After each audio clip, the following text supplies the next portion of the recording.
and welcome to Alzheimer Speaks Radio. I'm your host, Lori LeBay, and I'm so excited that you're joining us today. We are going to have a fascinating conversation as usual as we learn from people all around the world at all ages and stages of life. Stay tuned as we shift our dementia care from crisis to comfort. Here we go. What you think about, you will bring about dementia change. We will.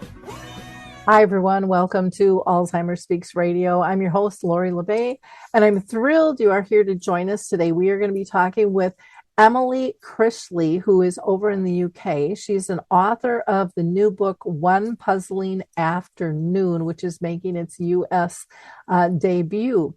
But before I introduce you to her, I always want to introduce people to a couple of support groups that I do. One is Arthur's Memory Cafe. We meet the second and fourth Wednesday of each month virtually from about 1 to 3. And if you're interested in that, just reach out to me. You can email me at Lori, Lori, at alzheimerspeaks.com. Also, the last Wednesday of the month, we do a Caregiver Connect, which also offers respite for your loved ones. We meet in person at the Shoreview Community Center here in Minnesota. And if you are interested in that, again, just reach out to me and I can get you more details on that. I would also encourage you to visit our website, alzheimerspeaks.com. There you'll find one whole section just filled with free educational resources. You will also find our book tab for Betty the Bald Chicken, Lessons in How to Care. And I would also recommend that you check out Dementia Map, our global resource directory. And again, that's just at dementiamap.com. So let me go ahead and introduce you to Emily. Emily Critchley has her first class BA in creative writing and an MA with distinction on creative writing. And like I said, she lives over in the UK where she works as a librarian. She has been nominated for the Carnegie Medal, long listed for the Branford Boase, and was a book of the week in the Sunday Times. Her book, again, that we're going to be talking about today is One Puzzling Afternoon. So welcome, Emily. I'm thrilled that we were able to make our time zones work and be able to spend some time this afternoon. So thank you for being with us. Thank you, Laurie. It's so nice to be here and just to be a very small part of the wonderful work that you're doing. Well, I'm really interested to learn about your book, but before I get started, I always ask everyone if they have been personally touched by dementia in their own family or circle of friends. Sure. Okay. So when I was, I started writing this book in 2020. And when I was writing the book, there was nobody in my family, not in my close family, who had dementia. Now there is somebody actually in my extended family that has received a dementia diagnosis, but that wasn't the case, as I said, when I was first writing the book. Okay, wonderful. Thank you for sharing that. Why don't you tell us a little bit about the book? People are going to want to know, is this real or not? Is this your life story? What kind of book is it to start out with? Sure, yeah. So it's a book about an 84-year-old woman, Edie Green, and Edie goes to the post office one day just to buy some stamps, but she sees standing outside the post office her best friend from childhood, Lucy Theddle. Only Lucy looks exactly the same as she did in 1951 when the girls were at school together. And of course, Edie is very confused about this, and we learn that she's getting quite confused at the moment, and she thinks, well, how can this be? And she has this feeling that there's something, maybe she's forgotten or something about Lucy that she should know. And it becomes really important to Edie for various reasons to try and figure this out. You know, why is she seeing Lucy? What does she know about Lucy? And she just can't get Lucy out of her mind. And the book is a dual timeline novel. So we have in present day, 2018, Edie And we see Edie on her kind of quest, her mission to solve the mystery of Lucy's disappearance. Edie does remember that Lucy went missing in 1951, that no trace of her was ever found. And she kind of sets off on this mission to solve the mystery of Lucy's disappearance. And this includes tracking down various people from the past, including a now retired police detective. And then we go back to the 50s and we see Edie and Lucy and their friendship develop. And we learn that Lucy has some quite dark secrets. And maybe I should say that when I started writing the book, I knew, first of all, that I really wanted to write a book about an older female character. That felt important to me. I do quite often like to write characters who I feel are on the margins of society a little bit. And I quite like to write teen characters and then to go to the other end of the spectrum, I suppose, and to write from the perspective of elderly characters. So I'd been feeling for some time that I really want to write a novel from an older female perspective. But that was all I had, really. And then the second thing that I had was just the opening sentences of the book, which is the bit when Edie goes to the post office, she sees Lucy there. And I felt, and I didn't know why she was seeing her at that point. And it wasn't until I got about probably 2 or 3 chapters in that I thought, gosh, even, for somebody of 84, she is getting quite confused. And it began to dawn on me, and I thought, oh, she's perhaps got Alzheimer's. And that felt like a route that I wasn't sure I wanted to take. It felt like quite a lot of responsibility for me to write a character with Alzheimer's. But I felt like, the book was sort of saying to me, Emily, you should do this. Like, I think you need to do this. This is what the book's telling me to do. Don't be scared of this. Don't shy away from this. And so I went with it. I didn't know exactly how the book was going to pan out. I had a few ideas, but I just sort of went with it. Well, once you kind of made that decision, did you research it at all or talk with people that had gone through experiences, real life with dementia? Yeah, absolutely. So the first thing I thought was, right, well, I've got to, I have, what I think I know from seeing dementia and Alzheimer's, portrayed through the media, but now I need to read a little bit deeper. So I read everything I could, particularly on the National Health Service website here in the UK, information for people with recent diagnosis, information for carers. And then I read a few books. I read a memoir called Somebody I Used to Know by Wendy Mitchell, and she's written a few books now. And she was diagnosed with dementia, Wendy, before she retired, so fairly young. And she was able to with some help to write this memoir, Somebody I Used to Know. And she worked for the NHS, actually. She was an NHS worker. And that one I found particularly useful because it was a sort of first person narrative, like my book. So somebody who's going through it and who's experiencing, like Edie, my character in One Puzzling Afternoons, at a similar stage in her dementia where it's still quite early on and she's getting these moments of kind of, clearness and lucidity, and then these moments of quite confusion, where she's feeling quite confused. So that memoir was really great for me. And then I read her second one, What I Wish People Knew About Dementia. And I read a memoir of about the writer Iris Murdoch. So there's a British writer, Iris Murdoch, who had Alzheimer's, and this memoir was written by her husband, John Bailey. And this is such a beautiful book, actually. So Iris Murdoch was a lot further on in her dementia than Edie was, but it was such a kind of beautiful portrait of a marriage and somebody caring for a loved one with dementia who had actually come to a point of kind of acceptance over the way that they lived, in their daily existence together. And I did find that helpful as well. So yeah, I did my research really in the beginning. And then when I started to say to people, I can be a little bit superstitious in the beginning about a book, about not saying to everyone what I'm writing or what I'm doing. But once I've got a first draft down, I tend to feel a bit more confident up to people about saying, oh yeah, it's a mystery and it might be featuring a character with Alzheimer's. And as soon as I said that, I still have a job and I work in a place with 200 people. And often I would say to somebody, in the staff room getting a cup of coffee, oh yeah, no, I'm doing this. And they would say, oh, I have a relative with Alzheimer's and this is my experience. So I just found that people were quite naturally, once they learned that was what I was writing about, they were kind of quite willing to share experiences with me. Yeah, it's nice that has changed over the years, that people feel more comfortable talking about it. And, I think your book will just elevate that even more. And I love that you mentioned Wendy Mitchell's book, because she does. Her writings have been so significant. And Iris Murdoch and John Bailey, I don't think I've read theirs, but I'm going to have to look that up, because there are a lot of people with dementia or care partners that have written books that are helping so many. And I don't know if you're part of the Alz authors, but they kind of curate a bunch of people who have written about it. It might be a group that you want to reach out to and be featured with. And I don't know if they only want people that have actually walked the journey or not. But again, it might be an interesting group to talk to, because they do a lot of neat things, and everything doesn't have to be real, to help somebody, needless to say, in this world as a whole.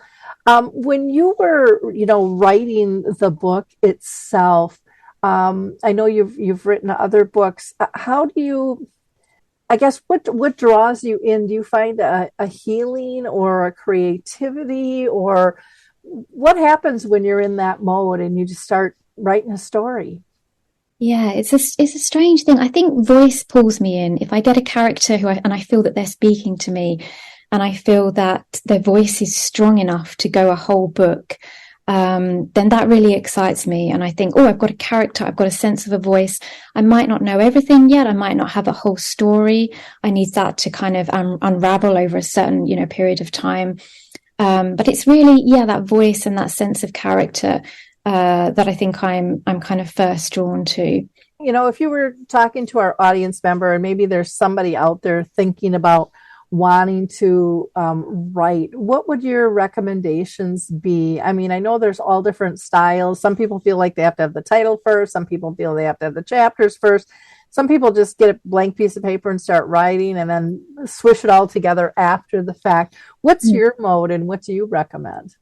I think there's no one way to write a book, and I have done it different ways as well. So I know I've done it making it up as I go along. I've done it with a kind of rough outline in front of me. There is no right or wrong way. I think you just have to start. Today is a good a day as any to just pick up a pen and write a few lines. And whether you're writing fiction or whether you want to start, with something more kind of reflective about yourself and your life, it doesn't matter. Just start writing. I think it's just like a muscle memory. The more you do it, the more you get used to doing it. If you sit down every day and say, okay, I'm going to write for 20 minutes, I might write the opening of a story or something about my life or about the dream I had last night. But I think it's just getting into that habit of writing.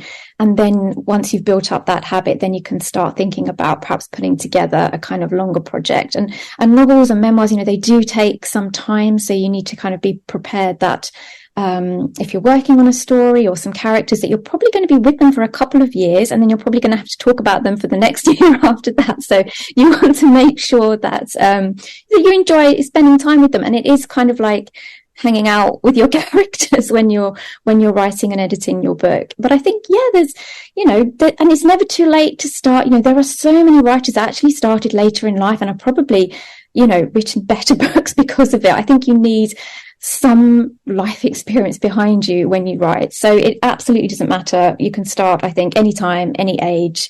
It's just about having that confidence to put pen to paper or to type something.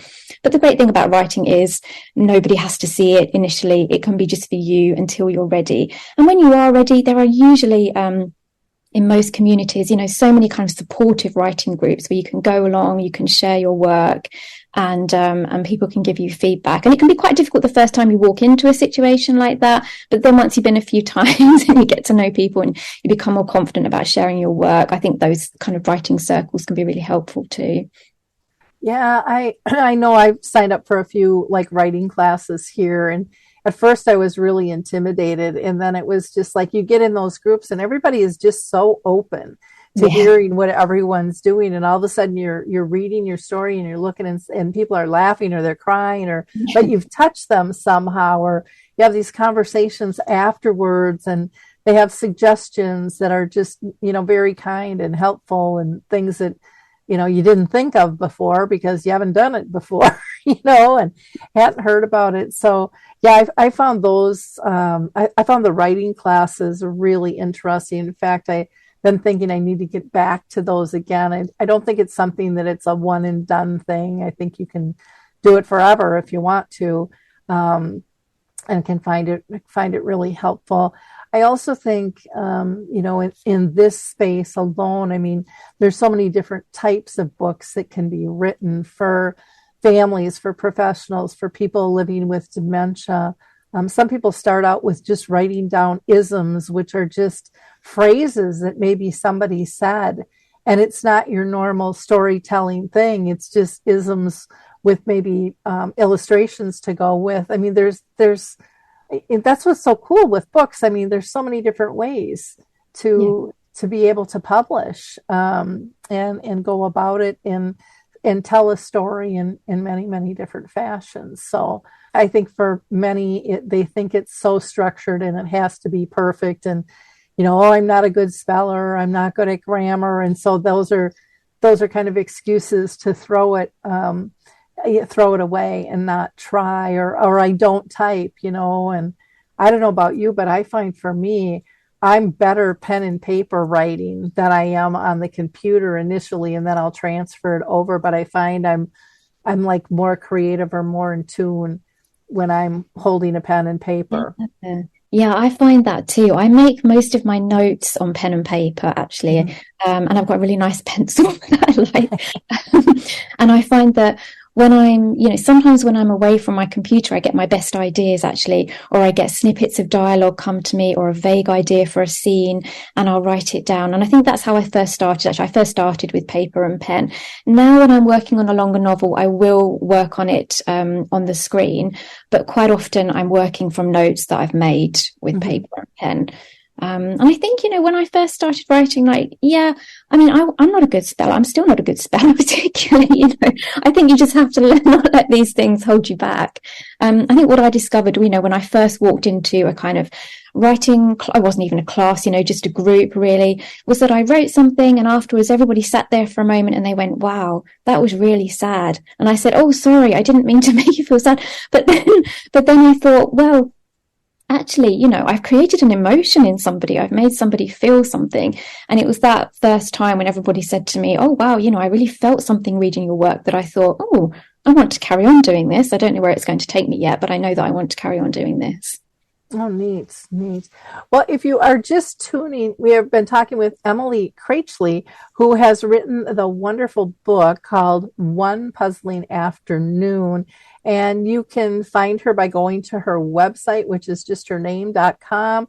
She is on Facebook, Twitter, and Instagram as well. And, we've been talking not only a little bit about her book, but just writing in general. How do you get started? I know in most people, they've had that thought about maybe I should write something down, and then we get scared off, and trying to break that down and simplify it and give you some support along that way as well.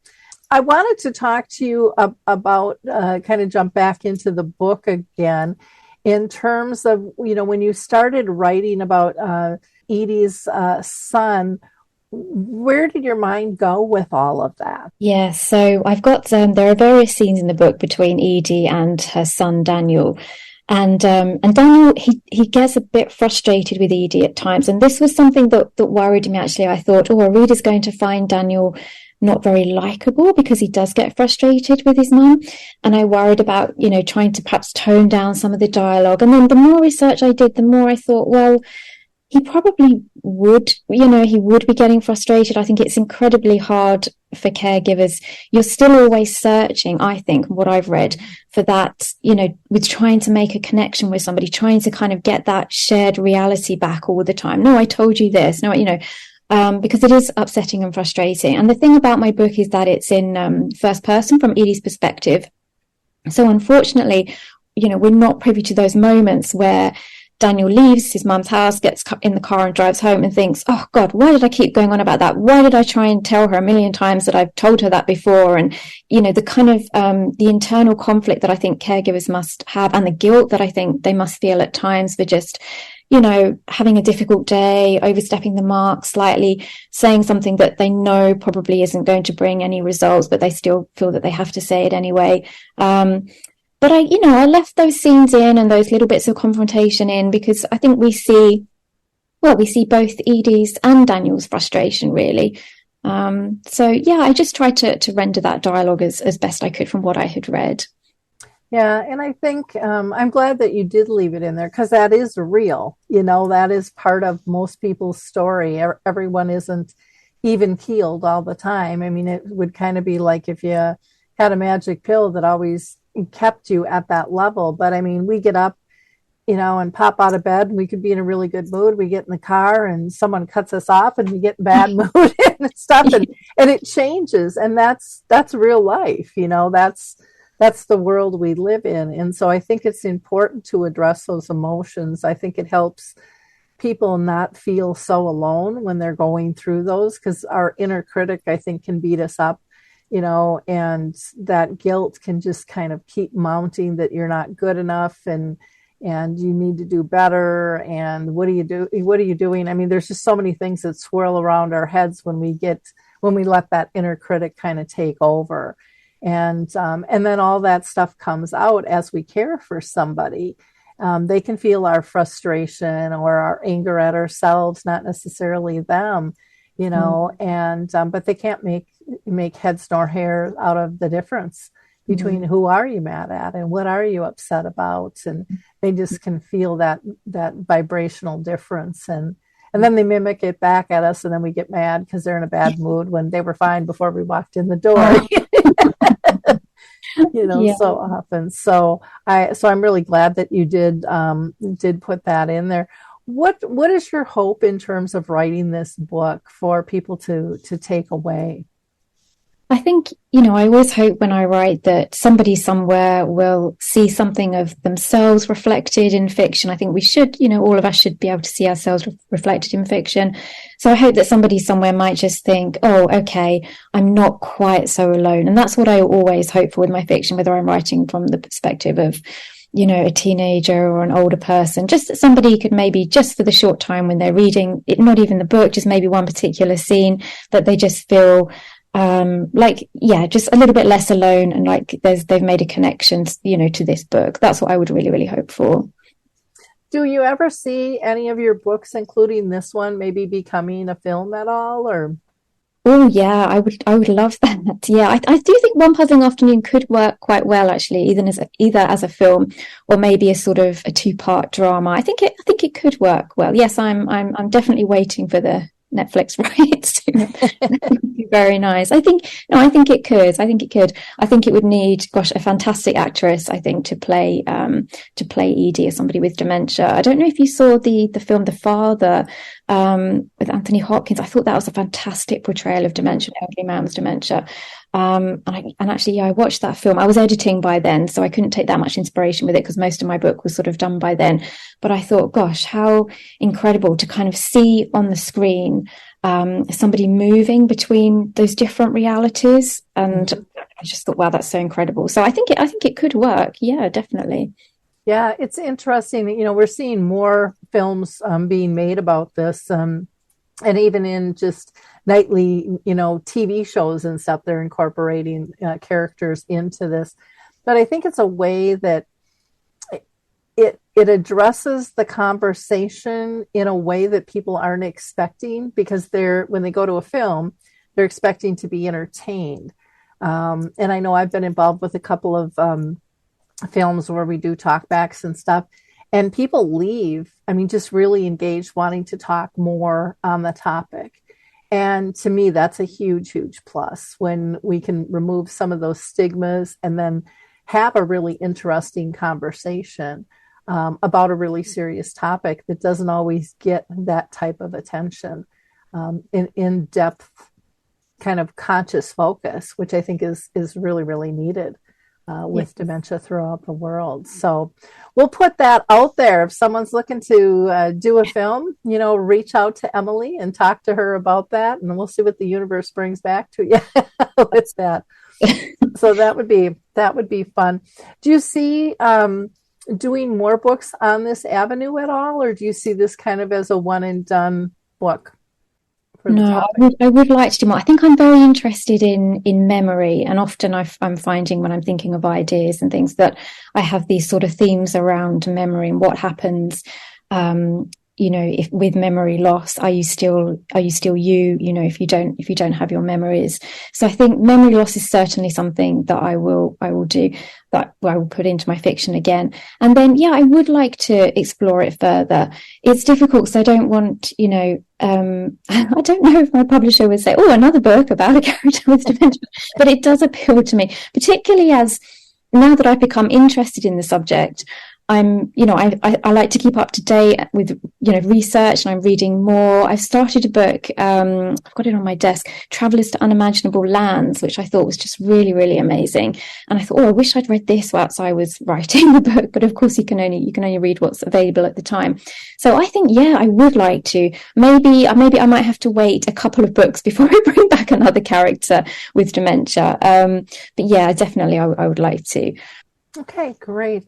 Well, and I loved in your opening, you had a quote from Oscar Wilde, and it said, let's see if I can read it here. Memory is the diary we all carry with us. I love that. I never heard that quote before in your book. And one of the things, too, I want to mention is that you use a little larger print than some and a little more spacing, which I think is really appreciated. I know I'm 64 and older eyes, and that is much appreciated. With this, what kind of feedback have you gotten from people so far on the book? Oh, it's been, really, really nice feedback so far. It's always a difficult decision whether to read your reviews or not. You read the ones that come through from the publishers if it's been reviewed in a magazine or something like that. But the more general kind of Goodreads and Amazon reviews, I tend to sort of read them with like one eye open just to have a little quick look. But most people, friends, family, anybody that I work with who's read it, the response has been really, really nice. And there are some really lovely reviews out there. And I agree about the book. It's a beautiful thing. I love the cover.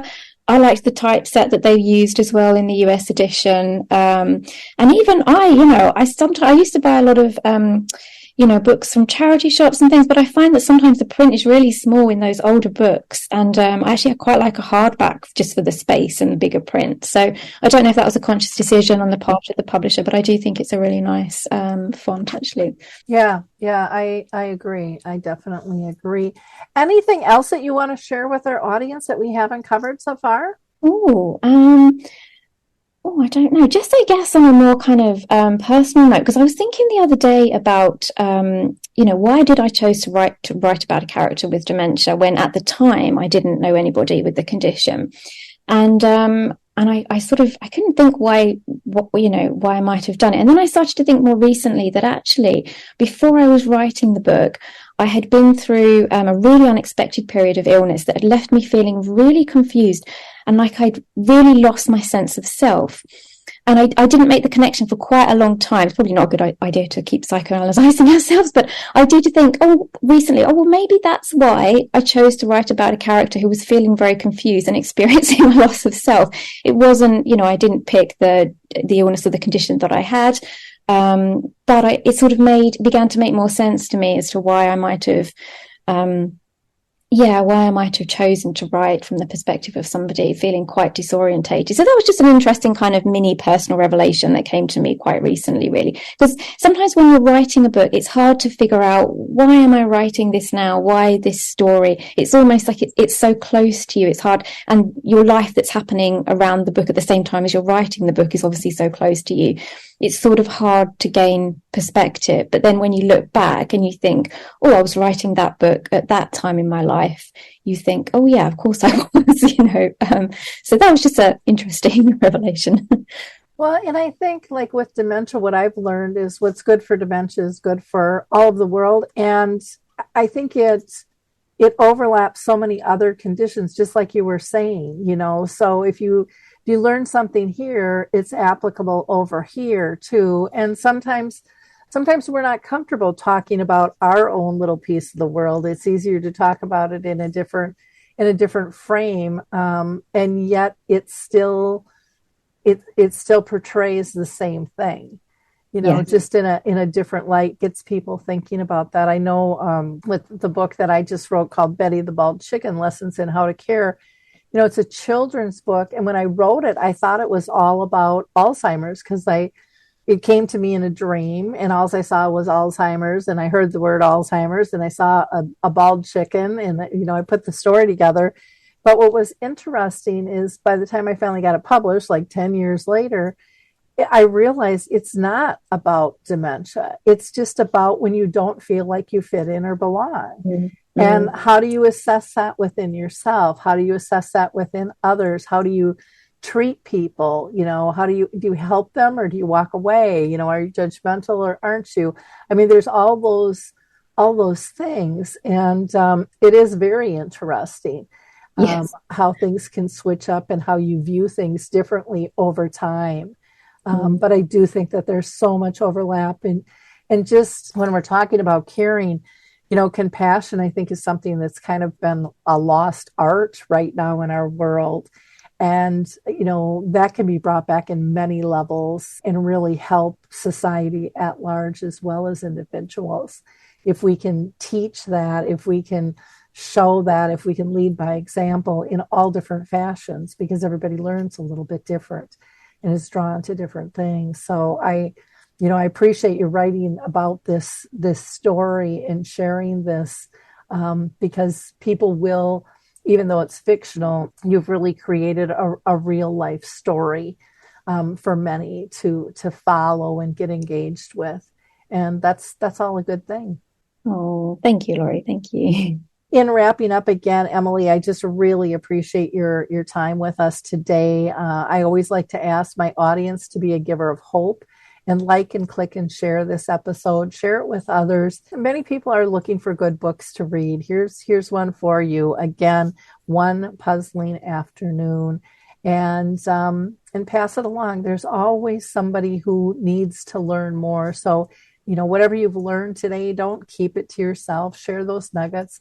Let other people learn as well. Let them pass it along. Let them feel comforted and not alone. That's what living in community is all about. It takes no time. It takes no money.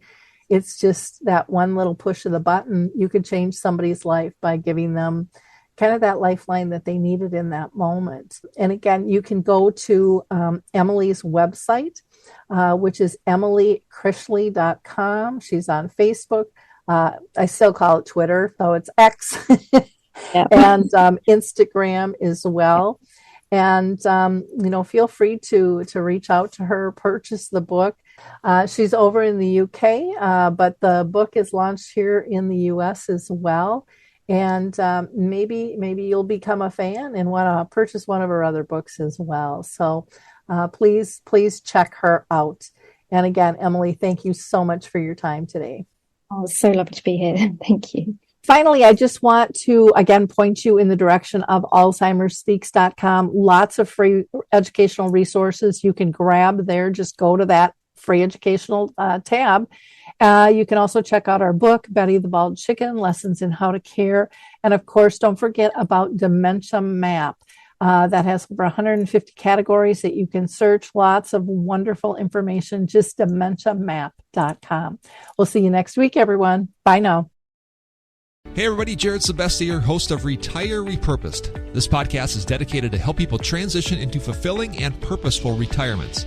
Retirement is a big life change. In fact, the two most dangerous years of a person's life are the year they were born and the year they retire. Few people could just flip the switch from working a career 30 or 40 plus years, retiring on Friday without methodical steps to living what we call a repurposed retirement. To listen now, search Retire Repurposed on your favorite podcast platform, Senior Resource, or Life Audio.